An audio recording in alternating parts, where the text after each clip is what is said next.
Welcome to the Sitecore Sessions, where our Sitecore experts discuss Sitecore. This is episode 6, where our panel will discuss healthcare.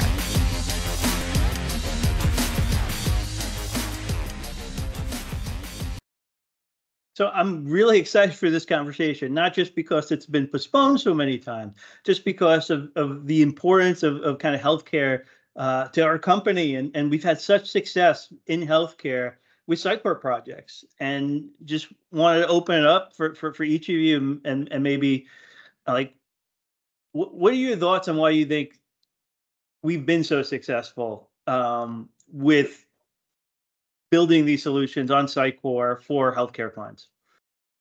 From my perspective, I think is because, we don't rely just on the technology to kind of make those engagements meaningful for our clients. I think that we bring a lot of industry knowledge to make sure that the objective is based on outcomes and not just the technology that will drive that. You know what I mean? So using the outcomes to let the technology do the work for them, but not hope that the technology we put in will do that job. Does that make sense?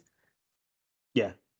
And I would say, to bear more into that, if you think about the teams that we bring to bear, and that I mean all of Perficient, it's the right resources who focus on the user experience, the right resources who ensure that key healthcare understandings and key healthcare mandates are taken into account, as well as, of course, back-end integration, all of the stuff that you have to do with Sitecore sites themselves, et cetera. It's the team that makes the success. And I think the Sitecore team does a really good job of being happy to bring to bear all the different parts of the arsenal, so to say. Mm-hmm. And I think from my perspective, being within an organization like Perficient, where there are business units and teams that focus on platforms like Sitecore, some that focus on disciplines like experience design, and then some that really focus on an industry like healthcare, and we have financial services and whatnot. It allows us to be the experts on the platform and the tool set and the capabilities, because when we have a big healthcare project, you guys bring that industry expertise. So I don't need to know everything there is to know about healthcare. Mm-hmm. I need to know everything there is to know about the platform. And when you have teams working really well together side by side, man, everybody benefits. It's easier on us. And I think our clients really do get a better product in the end and a better overall experience. Nobody's faking it because nobody has to be the expert in everything.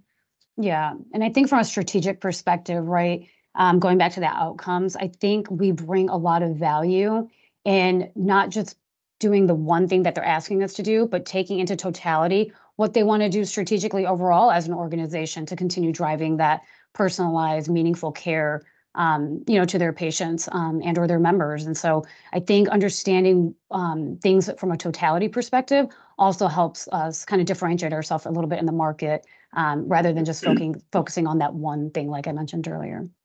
Yeah. I'll add one additional item, and you asked about past success, but I think, David, DSF, the general trend of where Sitecore is going with their composable architecture, especially when you get from websites, which I think they're still relatively comfortable with dealing with the old way of doing things. But when you get into other features and functionality that are more transaction driven, but you still have to have content and you still have to have personalization, that composable architecture seems to ring really well with our clients. So the technology fits a good thing too. Just from a CMS perspective, like all the enterprise features, especially healthcare customers need, with traceability in terms of publishing and really knowing who has access and control of what. Sitecore's always had that, right? And they have been pivoting to this new architecture, to headless, to composable, to better performance, but still keeping personalization and the ability to compose an additional features into it from a platform perspective. And I have seen an uptick in recent months, especially with Sitecore looking towards HIPAA compliance and signing BAAs with healthcare customers, that there's been an uptick in interest in moving to the new, right? At the same time, we have tons of healthcare customers that are still on XP or on XM trying to figure out where to go. XP is not dead. That's the hill I'll die on until it's not there anymore. But what do you you think, know, MJ, or because you just said that. What do you think? What's the reasoning for people kind of still holding on to that kind of that version of that? Is there reasons for it? For a lot of companies, it's just not time to make an upgrade of any kind. Yeah. It's just there's no compelling reason to make the move until it's time to make the move. I think for a lot of organizations, the move to XM Cloud, I think it's more intimidating than it has to be. You know what I mean? We have a lot of clients who want a demo. They want to see how things look under the hood. Yeah. And once we show them like what the content author experience is like, they're like, oh, this is easier. It's more intuitive. And so I think, we're trying to kind of dispel some of the fears and some of the misconceptions that it's so much more complicated. It really isn't. And the benefits outweigh, the implementation cost, I would like to think, tenfold. And then once you pair that with CDP and personalize, I know within healthcare, we're waiting for full HIPAA compliance. And so there's some hoops we need to jump through. But man, it's a really powerful, scalable, robust, flexible tool set that you can do just about anything with. And Priyal and I were talking earlier about, what we were going to talk about during this thing. And I said, if you and I were sitting and having a cup of coffee somewhere this afternoon, I'd want to talk about personalization in healthcare, because personalization is the one thing that Sitecore really does better than anyone else. And it's one thing to personalize, if you're selling windows or shoes or siding or something like that. It's an entirely different visceral, emotional thing to work with healthcare, and I know that from working with those organizations, 20 years ago. But like, what is your kind of guiding philosophy on how personal to get without crossing the line and getting creepy or intrusive or, making people feel weird or yucky about the content that they're being presented that's personalized? Like, what's your personal ethos around that? I have opinions. I want to hear them. And the personalization should only be as personal as the context that you're in. And by that, I mean, if you are on a website for which you are not logged in and for which you're aware that they may be aware, they may know who you are, you should still only go to a certain level of personalization. But if you're logged in somewhere and they know who you are, then it changes the expectation. The expectation is, you know me, and now you can start to say things like, hey, I know that you're 57 years old, that you had a hip replacement 3 years ago. And that there's a tendency, and you won't say it in those specific words, but you can begin to say, hey, here's things you should be thinking about. Here's exercises you can be doing. Here's adherence elements to some of the medications that you're taking. There's lots of things you can do, but it depends on the context, and that will drive how comfortable they are with the personalization itself. And so kind of, again, right, kind of with personalization, the whole idea is to kind of meet them in where they are in their journey. And not come across as salesy, right? I think a lot of times in healthcare, now that we're going digital and everyone wants that consumer experience and all that good stuff like Amazon, I think there's a fine balance between trying to oversell and information overload versus kind of what Michael, was saying, like, let's find out, where they are in context. And that's why I keep saying, like, where they are in their journey to serve up that right information. And that's done in different ways, right? And that's why, when we work with, Sitecore and those kind of implementations, we always say, right, as you guys know, like, before we even get to that build, let's make sure that we do a little bit of that strategic digital persona journey-based stuff up front, so we know how much we do need to personalize where they are, depending on, where they are in that quote unquote transaction of healthcare. So I think that also that weighs a little bit, kind of into what you're asking, I think. Yeah. Oh, sorry. I was just going to say, and some of the best digital experiences I've had in healthcare is when, like, as a logged in, you're on my chart, something like that. I almost see it as an extension of the healthcare team. Like, okay, you're turning 47 in a couple months. You're late for your mammogram. Here's the things you need to be doing. You have a history XYZ. Make sure you're doing this. Like remind me, educate me, inform me, nudge me toward healthier behaviors, because you know who I am. The messaging I'm getting is different than my husband, than my 20-year-old and 24-year-old girls, And so, know me well enough to give me good advice and good direction once you know who I am. Well, and to bring it back to context, like Mike was saying, right? Public site, let's just take a website versus portal, right? Right. Public site can be creepy if you know a little too much. Portal, it's like a safe zone, right? Like I'm already in. I kind of feel like you should know everything about me because I definitely don't want to go searching for anything. Like already know where I'm at. And then I think what you were talking about is kind of like that, what we, call like that next best action kind of mentality. Like if you're gonna ask me or send me a reminder that says like, hey, you need your mammogram. Cool. The next thing should probably be like schedule your mammogram. You know what I mean? Like don't just tell me, but and let me go find like give me like a CT, a call to action, or drive me to that next best thing that you want me to do for me, right? I don't want it general, right? Like no, I already got a mammogram. Don't just send me a blanket email that says, hey, you're a female over the age of 40, you probably need a mammogram. Know that I did not have my mammogram and then send that to me because that's annoying too, when you just like generalize blanket send me stuff. I don't like that. Yeah. And what's interesting, and it's tangential but important, right?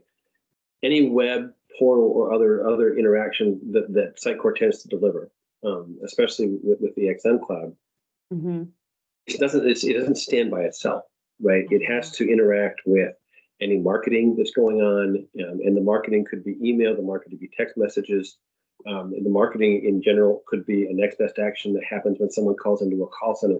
They all live within each other. And so that's a great case, by the way, and we're talking to a lot of our healthcare clients, is you need a CDP.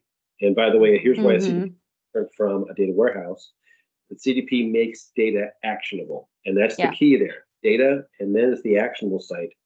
But you've got to have everything living in its own, it's not a walled garden. It's got to be living together, the entire digital landscape. I agree because, you look at where Sitecore has been moving from XP marketing features. Sitecore traditionally has been really good if you're doing personalization on a Sitecore site. It made it very easy to reuse your content and do that personalization on that web page. But a lot of healthcare portals are not built on Sitecore. You're not going to move off of my chart to build something custom because it just gives you all that out of the box. But with something like a Sitecore personalized, you're actually able to track visitors as they go across portals. So Sitecore the composable architecture allows you to personalize across a range of areas. That makes sense. It doesn't have to just be on Sitecore. So wherever you have touch points, you could track and really introduce personalization where it needs to be done and not worry that, it has to be built here and done here because that's the only place I have access to the data, the only place I can actually influence the experience. It kind of turns it into a composable solution, not just for one channel, but all the channels. What do you think search as a capability plays into personalization? Well, again, context, if I'm on, remember the good old days when we were young and you had like a computer room with the desktop computer that everybody used and you got your little turn. Like if I'm a 16-year-old girl, searching for like pregnancy symptoms, and then mom or dad comes on next, man, that can cause some really big problems, that sort of thing. So, in this day and age, a lot of us have our own laptop. Nobody uses my laptop but me. Nobody uses my phone but me. But I think it's so important search is the most important thing you can have on your website. Make it obvious, make it clear, make it very, very useful. But I get real nervous with healthcare clients if there's any sort of, last thing you search for, personalized content based on that, if they aren't logged in. Yeah. I'm thinking like, when you do find care kind of stuff, like, right, search, that is search, right? Like at its finest is what we're trying to do. And from a personalization perspective, right, geolocale. And this is, again, we're kind of teeters on that creepy, right? Like, I don't want you to know everything about me, but once I start engaging and doing something, I would love for it to be picking up stuff in the background and only serving me up stuff like based on a previous thing I may have typed in, or if I'm in a portal, know that I'm probably searching for X, Y, and Z based on symptoms, diagnosis reports, medication, whatever it is. Probably a little too far-fetched for the time being, but that's where I feel like it could potentially go. Again, to balance that creepy factor. It's not necessarily too far-fetched, right? As we look at where a lot of our clients, and we're talking about clients that are working with websites delivered by Sitecore, there's a difference between personalization and optimization, Mhm. and they want both, right? They want search to make the content in the website sing, and that content may be sitting in a directory of some kind, find care. Mhm. But they also want you to optimize it to find what's successful and to do the self optimization. And then, of course, they want you to you should be personalizing as well. And a good search engine is going to take care of optimization and personalization, and using the same tenets or philosophy that we talked about before. Yeah. In your setting, you can use a lot of information, and in their setting, you get a little bit of information. But if they previously searched on a topic, and then they're going and doing a deeper dive into the search, that may impact the search results. You might as well take that into Yeah. account and Mhm. personalization. I think a lot of site search or even find a doctor searches on healthcare websites aren't as good as they should be. Yeah. Facts. 100%. You're absolutely right, right? Especially hospitals, providers of any kind, there's a tendency for them to focus on what they think, right? Because in their minds, who's the best doctor is literally the only answer that you're going to get, and that's what they constantly strive for. I got to help people find the best doctor, and the best doctor is based on their rankings, is based on what other people say about them, is the fact that they work at the right institution, Mhm. all sorts of great things. But a lot of times, and we've seen the success in that, and we've actually got some case studies, and we've worked with some vendors who, if we found that they focus on the things that the consumer wants, and that might be, I need to find a doctor who has availability within the next week and who lives within 5 miles of me or my work. Yeah. You can answer that question, all of a sudden, how the perfect doctor, the perfect doctor no longer matters. It may matter a little bit, but you're heavily prioritizing what the consumer actually wants, and I think that's a key that we're trying to tell a lot of our clients. They cannot just focus on one aspect of the trifecta of data and find care. No, and the other piece of that, you're talking about geographic locale. A lot of things I think that are coming up now with personalization and stuff is, right, we take into account all the stuff that comes along with DEI and social determinants of health and things of that nature. Like back in the day, right, it was like, we want the best doctor and et cetera, et cetera.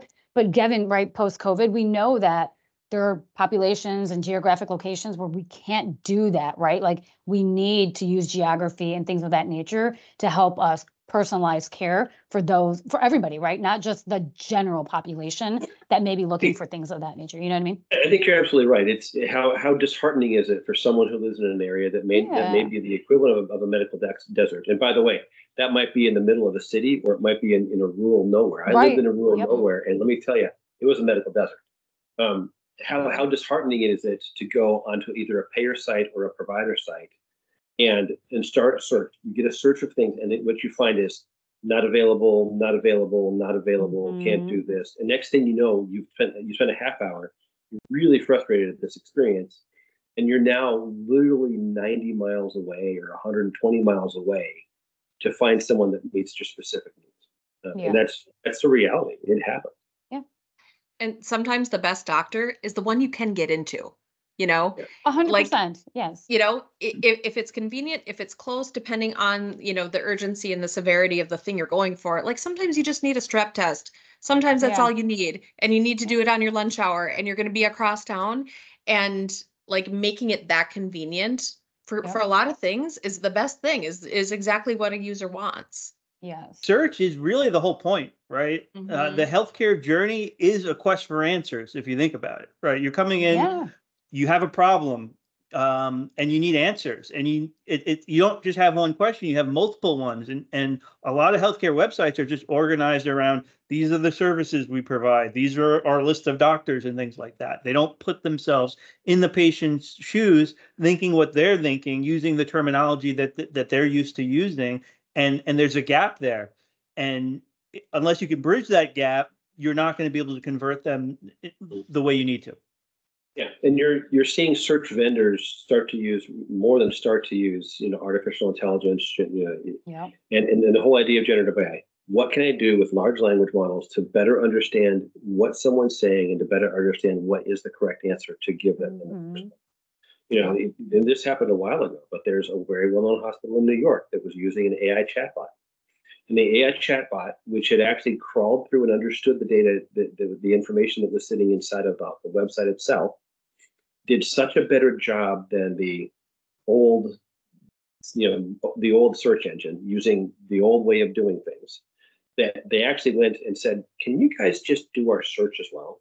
And they said, "We didn't think of ourselves as a search engine, but maybe we could." So they reswizzled the UI, and all of a sudden, AI was the search engine. And by the way, search vendors are understanding that, and they're understanding that very well. But if you're sitting here using an old search experience, let it be known that your competitors, they're the ones that are smart are doing more than that, and they're reaping the results from that. Yeah. HIPAA is a really big topic, and it's an area that a lot of customers have cautions about. And SaaS is very convenient in the fact that you don't have to manage your own servers.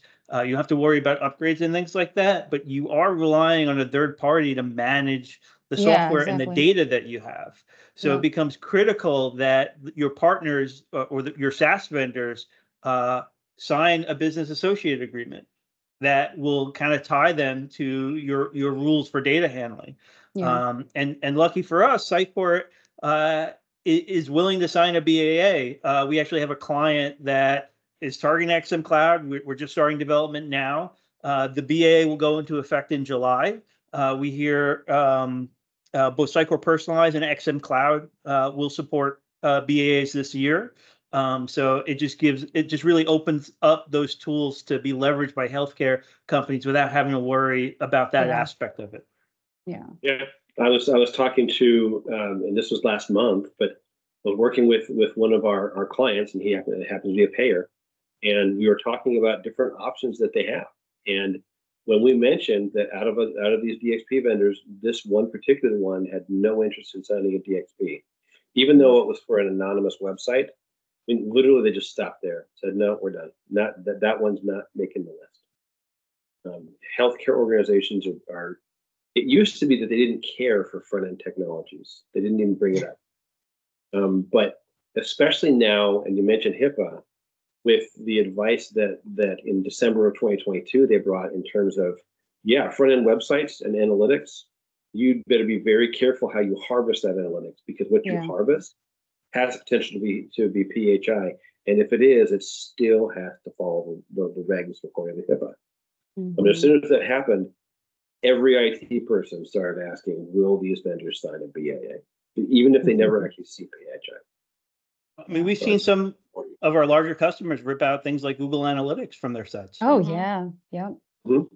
Oh, and if you think about your website, whatever's serving your website has access to those same type of metrics that Google Analytics does at that level, right? It knows what IP address is, it knows what pages are being requested. All that gets stored in logs at the very least, right? So making sure you're covered. Like if you're hosting it yourself in your own Azure subscription or your own on-premise stuff, you're covered because that's your data and you have access to it. But if you're opening that up to a vendor or to a SaaS provider, you need to make sure you understand who has access to what, and what exposure you have. What's interesting is we've worked with some of our vendor partners. It's a big deal to be HIPAA compliant, and everyone just thinks, well, as long as I secure the front end, and as long as I secure it when data is at rest, I'm good. But let me give an example. We did a HIPAA review for one vendor. It happened to actually be a commerce vendor, and we were working with them. And one of the first questions that my architect said was, well, let's talk about search. And they said, so what? And he says, well, is search granular? Do you audit search? Can search everything, or is it constrained based on who the user is? And they said, no, no, and no. And my architect said, you are not HIPAA compliant. And I go, oh boy, we didn't even think about that. Right? And that's the idea of the holy grail of HIPAA. And HIPAA is not a new regulation. Has been there for a while, but as digital continues to mature and we continue to grab more and more data and make more use of it, the implications continue to be felt with that law. And search is a perfect example. I mean, all these platforms are collecting data, right? Search, it's collecting data about what you're searching for, what you're clicking on, and it's using that to drive AI models. It's using that to find lookalike audiences. You can't just turn that off. I mean, if you do, you're not going to get the outcomes and the results that will help drive conversions that you're looking for. So it kind of goes hand in hand with the personalization and with the impacts to conversions and things like that. Yeah, and it means, at least for our clients, yeah, they're aware of it, right? But that person in marketing or the person who owns the website or even another channel, they haven't thought to that level. Even though they work for a healthcare organization, they're not thinking at that level. And that's where, time and time again, they say, "Tell me what's happening elsewhere. What are our competitors doing? What are other healthcare organizations doing? And what are you thinking?" And that's we have to say, "All right, let's think about the elements of this and let's just walk through." There's a lot of value to be gained just in helping these clients of ours understand the implications.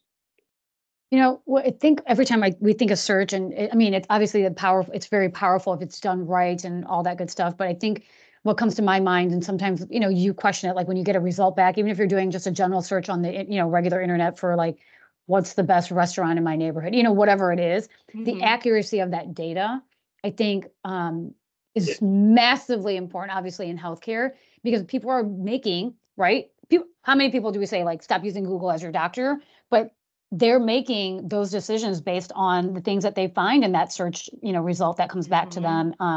So to me, accuracy of the data is also something that I think a lot of our clients, they think about, but maybe, it's not maybe always top of mind for them, because it's something that in order to do that, right, there's 90 other steps that need to happen. And I think they just are like, well, we get the results. And so our question is always like, but is it accurate? Because someone's got to make a decision, especially like if it's behind a firewall or in a portal, where now, again, remember I said it's like trusted, like that's my little cone of, my cone of trust, that if there's something inaccurate coming up there, like a test result or something, it's going to spin somebody into thinking making a decision one way or the other, whether it's good or bad for them. Sure. Interesting you say that. I see way too often like data integrity and data cleanliness, especially when it comes to provider data, always being an issue. Yeah. It's, we can take this down a rabbit hole. We can say accuracy of data. If it's manual, nurses and doctors are burnt out, errors are made, right? Like, there's a lot of stuff. And that's why I think, earlier, Mike, you were saying like AI and stuff, like some of that stuff kind of takes away that propensity for error in doing some of that stuff, right? Not saying that machines are going to take over the world and we don't need a human touch to validate and all that good stuff, but there's something to be said for leveraging these kind of technologies to help with not just, automation of things, but maybe even some accuracy. So you don't like have, medical errors and things of that nature, because there's logic and stuff built in to kind of run those checks and balances against the data that's being served up. In this day of AI, you've got to be very careful. And we've seen it when you talk about the big boys when it comes to large language models. There's been a couple of issues. We won't talk exactly what they were, but they were issues that caused these AI tools to be mistrusted, because it was obvious that the results that they were getting weren't even close to being a true review of the truth. And that means, in healthcare, you have to be true. You have to be absolutely right. You can't afford to go and search through some social media where someone gives some remedy that has no chance of being correct, and all of a sudden you use that model inside of your healthcare site, and instead of going to a trusted healthcare library, it's going to something that's not right, and now you can't trust the data. However, not all hospitals or providers have the amount of data that they don't have a sufficient amount of data to train large language models. So what are they going to do? Well, what it means is you use them for understanding, right? The large language model is used to understand what they want, and then you tell it that this is the point of truth, and you point it to your silos. And the silo doesn't necessarily need to be just within your organization. It could be, maybe let's say you trust WebMD, for example, or something, but you have to find those trusted sources, and it might be the NIH and the government or something like that. Find those trusted sources, pair it with these other pieces, and then you can use it to deliver an experience on your site or something along those lines. But you've got to be very careful in how you use these things, because AI is as good as the garbage it's given and the rules it's given by which to manage the garbage. Yeah. It reminds me of, I mean, I've seen it done with AI, I've seen it done with just automated, but language translation being a perfect example of where there's a lot of risk, especially with medical terminology. Yes, right? good point. If you have something in English and you're trying to use AI or some automated translation and translate that into a different language without a language speaker, you can easily have that messed up. I could have sworn I heard a story where there was some word that was translated into Spanish, and it was like the difference between hypothyroidism and hyperthyroidism, where it could really like impact, like if you took it for gospel, it could really cause problems. It's a challenge, right? You go to certain markets, New York, Los Angeles. I mean, there's a lot of languages in those markets, and you'd be surprised. Los Angeles alone, we have one hospital there that they had 9 separate languages that were each in the thousands. In terms of when it comes to a visit in the hospital and the need for a translator during the point of care versus the digital side, each of these 9 was in the thousands. And then, of course, you have to translate to the digital experience itself. And that means that you have to do translation. And we did a search, and then we did a review. And if you think about how over time translation has improved, and it really has. Spanish is the best. If you're going English to Spanish, Spanish is by far the closest. It's frankly, it's a Romance language. English is this amalgamation of languages. But we did a review, and this was a hand review where we sent people over to China. We used some folks in China, and we did a review of, I think it was English, Vietnamese, and Chinese, or English, Spanish, Vietnamese, and Chinese. And we had the translation service with Google and translation service with Bing. Hit it. We found that Google did a great job with the Spanish. Bing did a pretty good job with Spanish. And with Chinese, Google made something that was literally almost unintelligible. Whereas in Bing, it made it so it was understandable, rife with grammatical and other errors. And that was years ago, but you're right. You got to be very careful where and what you use to do that. Now, that said, there's a place in healthcare to still use that kind of translation. You cannot afford to have manual translation of every single thing. No, And I think too with healthcare, there's, you want your terminology to be correct. There's a second layer of grammatical things, that sort of thing, sentence structure. But then with healthcare, generally, but I did a lot of work with hospice and cancer and that sort of thing.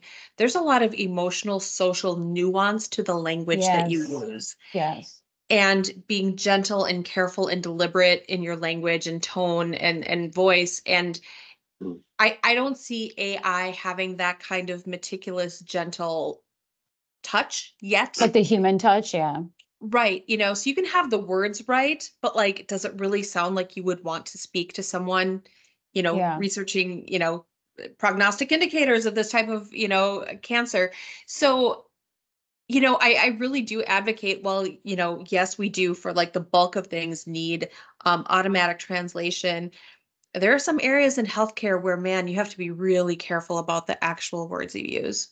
Yeah, it can be robotic, right? It can't just be very scientific. There is, again, right, that balance of science and art that need to come in. And I remember when I was in PT school, if we used the word pain in any of our clinical rotations, it was like it was like taboo. It was always discomfort, right? Like not what's your pain level? It's always because pain immediately subconsciously triggers, oh my God, it's worse than it needs to be. You know what I mean? And so things like that, like, I don't know if technology, maybe it'll get there one day, but that to your point, like we have to be really careful about not keeping it so objective and black and white and all of that, right? There's a little bit of art that needs to happen in there. Yeah. It's true. You translate that to a website or a portal site or anywhere else. It could be a mobile app for that matter in terms of delivering content and information. Yeah. What you have to do is understand in certain areas, it's just fine to translate. And whoever is getting it will understand it may have errors, but they're okay. But in certain areas, you just got to get it right, and you have to make your choices as to where you invest in a translation that you can trust versus a translation that's a good 95, 98. Yeah, well, it's like full circle. Yeah, if you get the cafeteria menu wrong, it's probably not that big a deal. But if you're talking about end of life things like that, like, it's I don't know, Megan. If there's someone that says I'm getting 3 pieces of cheese in my grilled cheese and it's really only 2. I'm coming for someone. Like, Yeah. I mean, these are important things, right? These are important things for me.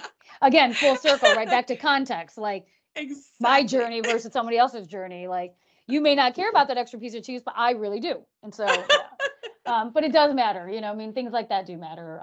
You know, whether it's as silly as that or not. But yeah.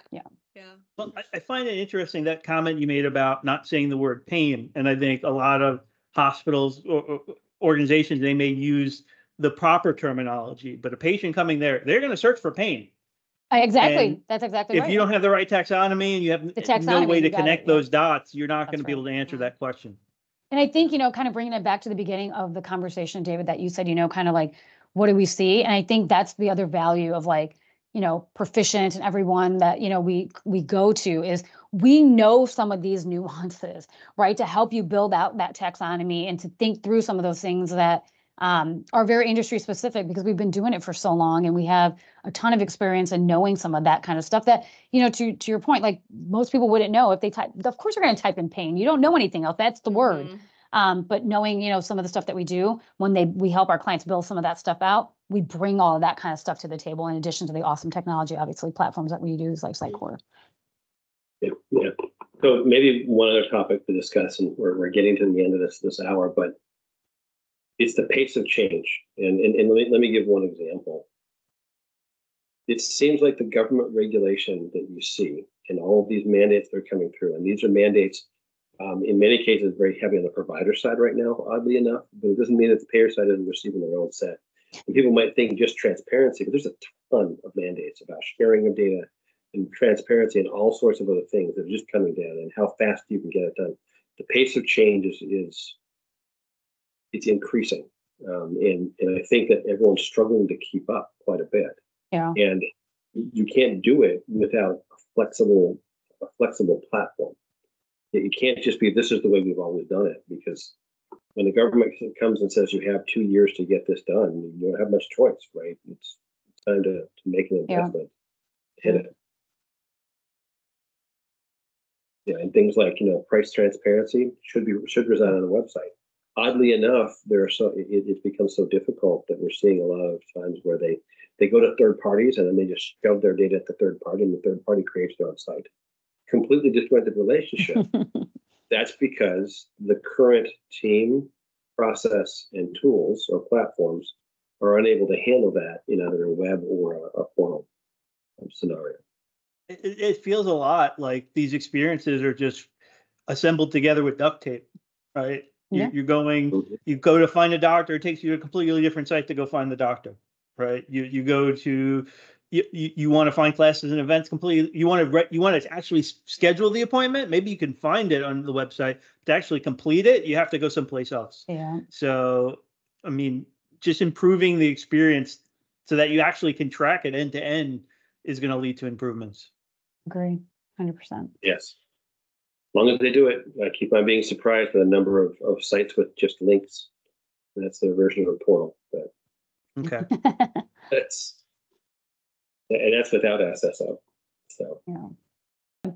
I was just gonna say, you know, for me, it's so rewarding to work on healthcare projects because the end result of the work we do, if we do it well, is really good care at the bedside. And like that makes me feel like I'm putting on my cape a little bit, and building a great website is we're making it easier for people to get really good care. It's not selling a thing, it's not making money, it's connecting the right patient to the right doctor and helping people get better or find comfort. They're fun, rewarding projects to work on. Well said. I think parting thoughts from me would be, right, our objective and our primary goals have always been around kind of enhancing that overall experience for individuals, and, you know, using tools like Sitecore or other technologies out there to provide them with the right information on the right platform at the right time for the right purposes and all that good stuff, so they can be informed to make decisions around their care. I think it's huge for us as an organization and industry. Mm-hmm. Yeah, along those lines, I was thinking, well, what do I? And you know, I got to be honest with you. I was drawn to technology, and that's been my gig for a long time. But I get the greatest benefit, or at least, you know, the psyche kind of a benefit from aligning technology to a business need, which is really what Priyal just hit upon, right?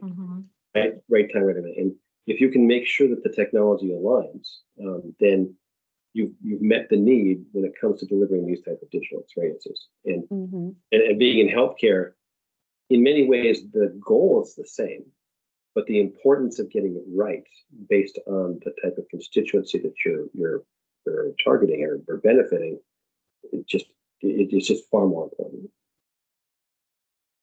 Yep. Well, thanks everybody. I really appreciate your time. This has been a great conversation. Thank you. Thanks for having us. Okay, you Thanks, guys have a great guys. weekend. Take care.